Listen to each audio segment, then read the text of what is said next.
Maybe my low expectations have influenced my rating because I ended up rating it. Hello, how are we all? I hope you had a wonderful Christmas time. Other than celebrating Christmas, I spent the last couple of days reading Heated Rivalry and I enjoyed it surprisingly much. Oh, I forgot.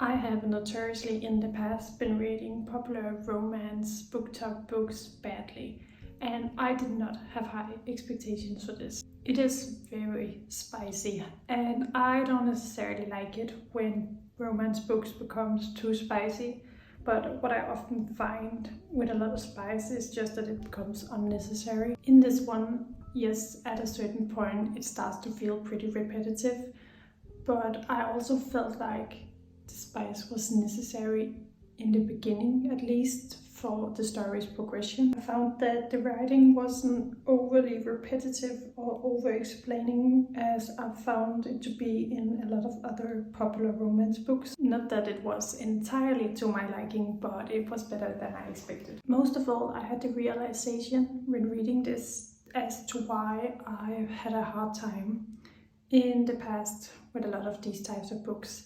And it is that I found the characters to be extremely unbelievable. But in this one, I thought that both Shane and Ilya are pretty believable. You know, they're flawed, they say stupid things to each other, and also their behavior doesn't change drastically when they start falling in love. Also, it makes perfect sense why this is made into a series, because you can easily take the book as it is and just make it.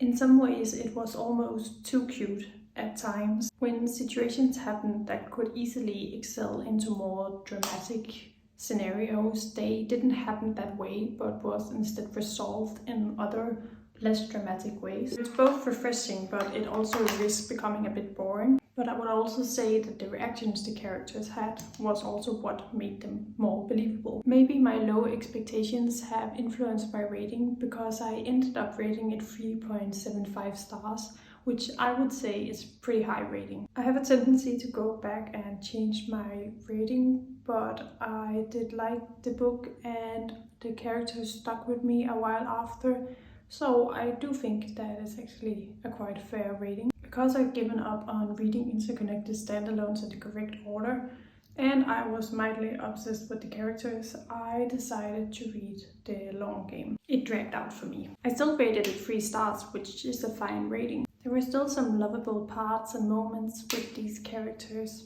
but the mental health aspects of the story didn't feel as real to me as I would have